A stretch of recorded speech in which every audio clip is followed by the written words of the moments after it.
Yes, Asfilimo! Hello, my friends. Today is day 2, Tuesday, of my vlog when I went to Athens in Greece. I will be studying the food, the culture, and more importantly, the history of the place. You also may be wondering why I'm wearing a stupid Texas cowboy hat and a weird yellow automobile tie, especially in a Greek video. Well, to that I answer, don't ask. Here's the video. So we are starting the steep climb to the top of the man carved out mountain, I should say, of Acropolis. Yeah! Woo! Look there at that beautiful, wondrous, foreshadowing view of the marvelous architectural feats yet to come. And built on the slope of the Acropolis is the massive theatre of Dionysius, for the god of wine and entertainment. This fit him. It is a marvelous feat of engineering, built between an aqueduct and the slope of the Acropolis.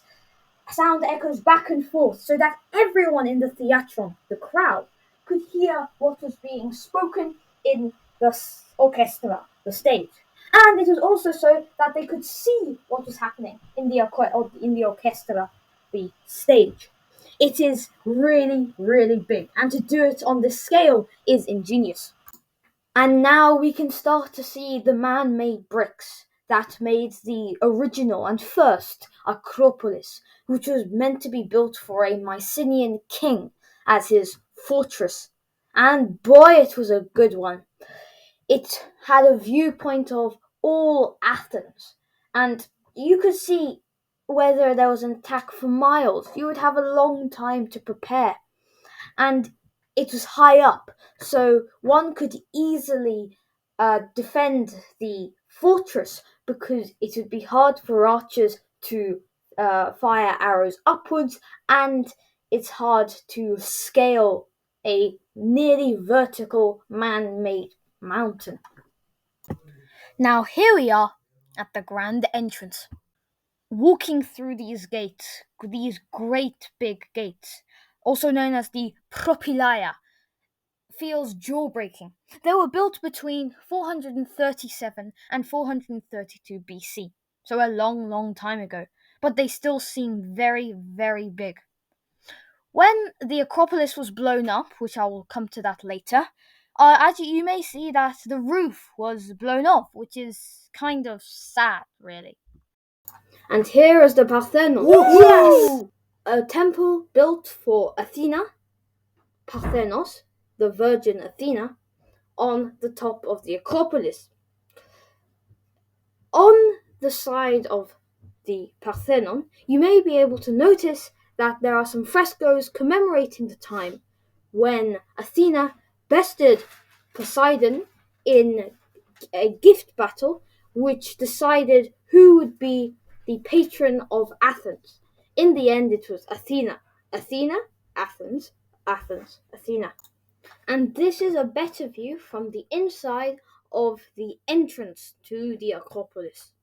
We are now at the temple of Athena Nike, which is at the other end of the Acropolis. It was built in 420 BC after the war with Persia. Up there, you can see where the roof has fallen off and collapsed in, and there are also some Ionic-styled pillars there. The Temple of Athena Nike literally means the Temple of Athena victorious, and Athens was victorious after it defeated Persia at the Battle of Marathon.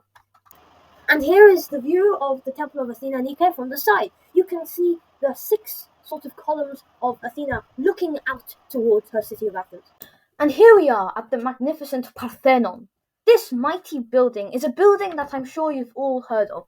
But why is this building, I feel I'm saying building a lot, called the Parthenon?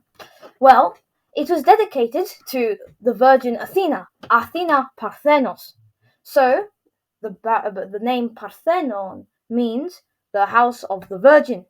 This was kind of good, because when Athens fell into Christian hands, the building was reconsecrated to serve the Virgin Mary, Maria Parthenos.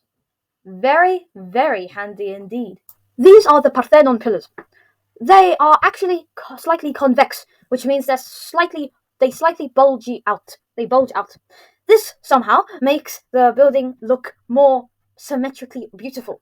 This is because when the eye sees the pillars, the eye automatically straightens the pillars up to make them look perfect, and therefore the Parthenon looks perfect. This is an ancient technique which is called enthesis. It's used in many buildings, but its most prominent use is in the Parthenon. Also, as you can see, the Parthenon does not have a roof. This is because when the Ottomans held Athens, this was after the Byzantines held it, the Ottomans kept a minaret on top of the Parthenon, and they used the Parthenon as a gunpowder depot. How stupid indeed. Hence, when the Venetians came along and tried to blow up Athens, they accidentally set fire to the gunpowder, and the roof blew off. How funny. Here are some examples of the capitals of some pillars that we were talking about earlier. Some of them are Ionic styled. This means they have the weird curvy thing on both sides of the pillar. Others are bases as well. And to our straightforward eye, we can see the Parthenon with its front view. It's beautiful. And on the top you can see a horse which is being crushed by maybe 1 ton of rock. And on the other side, a man, maybe a Roman emperor, being crushed by more rock. And here is an artist's best guess at what the Parthenon would have looked like all those years ago. You can see the likely colours that the interior and exterior were. I mean, they weren't blank after all. And the beautifully gilded statue of Athena in the building with a snake on the inside of her shield. This snake represents the first king of Athens, who was half snake and a son of Hephaestus. There is also a recreation of the building in Nashville, in the USA, and if you can go there if you want to travel back in time. This is another, somehow huger statue of Athena Parthenos, with a spear in her right hand and a shield in another.